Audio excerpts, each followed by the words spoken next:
Eh bien salut à tous, j'espère que vous allez bien, moi ça va extrêmement bien. Aujourd'hui on se retrouve pour les petits pronostics de NSL 2020. Avant que la vidéo commence, déjà je vous demanderai de pas vous moquer de ma miniature parce que je l'ai faite moi-même et je suis pas le pro des miniatures quoi, donc j'ai un peu honte mais on va faire avec. Bref, aujourd'hui petit pronostic de SummerSlam 2020, on n'est pas en août, mais qu'est-ce que tu racontes? NSL 2020. Est-ce qu'il y a de la hype pour ce pay-per-view? Pas du tout. C'est ça qui est bien. Donc, comme je vous l'ai dit il y a plusieurs mois auparavant, je regarde toujours pas les weekly. Enfin, je regarde plus les weekly là carrément. Enfin, je regardais une dernière fois Raw la semaine dernière et j'étais aveugle après. Juste après avoir regardé Raw, je suis devenu aveugle. Donc voilà, j'ai décidé de prendre un peu de recul sur le produit de la WWE à l'heure actuelle. Donc je vais vous faire des pronostics, mais ce sera plutôt des pronostics fun que des pronostics vraiment sérieux. Surtout qu'il n'y a que 4 matchs. À l'heure où je vous tourne la vidéo, on est le jeudi 22 octobre, 19h33. Et oui les copains. Donc voilà, que 4 matchs. Et sur les 4 matchs, il n'y a qu'un match qui m'intéresse. Voilà, c'est ça qui est cool. C'est ça qu'on veut. Donc on va commencer avec les petites informations du show. Mais juste avant ça, n'hésitez pas à vous abonner à mon compte Instagram. Et n'hésitez pas à vous abonner aussi, ça me ferait extrêmement plaisir. Donc quand je dis je fais les petites informations du show, je vais sur le site de Catch News. De temps en temps c'est incompréhensible parce que je sais pas, il y en a peut-être ils écrivent les articles le matin, ils voient pas trop clair, ils sont pas rincés le visage et tout. Donc c'est assez complexe.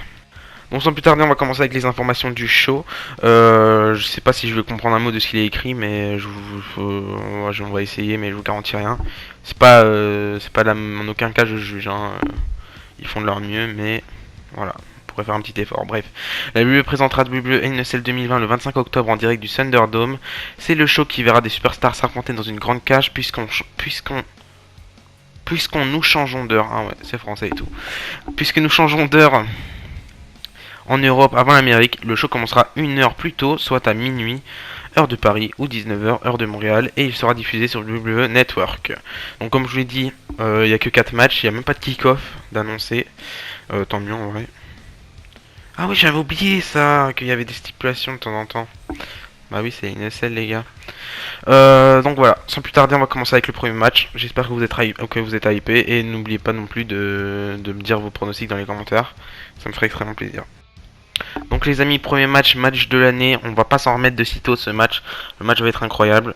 Je pense qu'il va mériter un 6 étoiles ce match. Jeff Hardy contre Elias, non je rigole.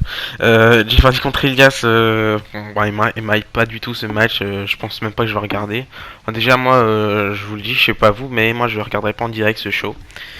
Donc voilà, ça fait 5-6 pay-per-view que je regarde pas en direct là, ouais. On commence à, c'est la routine quoi, normal. Donc Jeff Hardy contre Elias, je sais ce qui se passe brièvement. Je pense qu'ils font une petite référence à ce qui s'est passé lors de l'accident là, Jeff Hardy, ce qui est autour du truc des Sheamus, je sais pas trop quoi là, quand c'était le tournoi pour le titre intercontinental. Bref, je sais plus, c'est pourri, ça m'intéresse pas. Je pense que Elias va gagner. Parce que je vois pas pourquoi. Moi j'aimerais bien que Jeff Hardy gagne. Parce que Elias, je m'en fous clairement. Elias, il est là pour chanter, c'est tout. Mais toujours l'overbooking, c'est ce qu'on aime à la WWE. Donc je pense qu'Elias va gagner sans problème, malheureusement. D'ailleurs, je sais pas ce que vous en pensez de la draft, mais je pense qu'on a tous le même avis. SmackDown s'est fait voler. Il n'y a plus personne à SmackDown là. Bref. Prochain match, déjà un match de championnat. Donc Drew McIntyre va défendre son titre pour la troisième fois face à Randy Orton, mais cette fois-ci dans un Hell in a Cell match.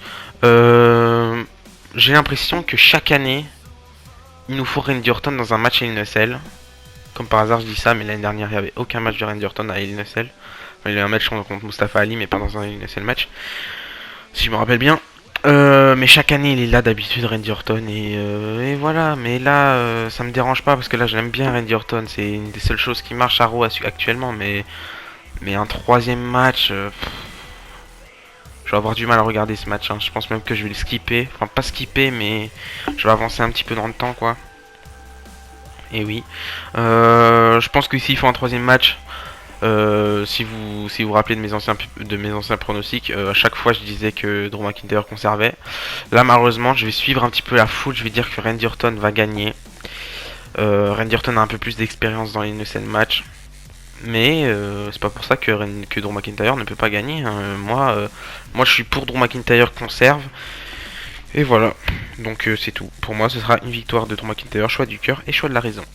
Et d'ailleurs je sais pas si vous êtes au courant, mais Drew McIntyre a actuellement un règne plus long que le règne de Kofi Kingston. C'est incroyable. Donc prochain match et avant-dernier match déjà. Donc ce sera Roman Reigns qui va défendre son titre universel face à son cousin Jey Uso. Donc encore un rematch de Clash of Champions. Ouais. Comme d'habitude, Roman Reigns accompagné de Paul Heyman, ça c'est bon, ça c'est ça qu'on aime. Et pour la première fois de l'histoire, un Hell in a Cell match, I Quit match. Et oui, première fois de l'histoire. Donc le résultat est sans appel, je pense. Je pense que Roman Reigns va gagner assez facilement. Moi je pense que je sais pas comment comment le match va tourner, mais je pense que comme un peu à Clash of Champions, ils vont ramener plusieurs membres de la famille de Roman Reigns et de Jey Uso au passage. Je pense qu'il y aura Jimmy, je sais pas, peut-être qu'il y aura un autre cousin, un cousin éloigné, le neveu, il y aura Nia Jax, il y aura Tamina qui est dans les vestiaires, il y aura tout le monde. Donc voilà, pour moi ce sera une victoire de Roman Reigns assez facilement et c'est pas plus mal. Et d'ailleurs, je sais pas pourquoi, je sais pas vous, mais à Roman Reigns, un 0 que Roman Reigns, ça m'intéresserait. À Roman Reigns, j'ai dit. À WrestleMania, un 0 que Roman Reigns, ça m'intéresserait énormément. Donc voilà. Ou en CM Punk Roman Reigns, hein, pourquoi pas. Moi, je pense que je vais jamais lâcher CM Punk. Hein, depuis qu'il y a des rumeurs de retour de CM Punk, pour moi, à chaque fois qu'il y a un truc, c'est CM Punk, c'est CM Punk. Mais bon. Au mois d'août, d'ailleurs au passage, au mois d'août 2021, s'il se passe quelque chose, ou s'il se passe pas quelque chose justement, vous aurez une petite surprise. Je dis ça, je dis rien. Donc prochain match les amis. Donc main event les amis, donc Bayley va défendre son titre de championne de SmackDown face à Sasha Banks. D'ailleurs pour ceux qui ne savent pas, il y a eu trois innocent matchs féminins de toute l'histoire. Et Sasha Banks a participé aux 3 et elle n'a gagné aucun pour le moment. Enfin, elle va participer aux 3 parce qu'elle en a fait que 2 pour le moment, parce qu'on a eu que 2. Mais pour le moment elle les a tous perdus. Là on espère qu'elle va gagner.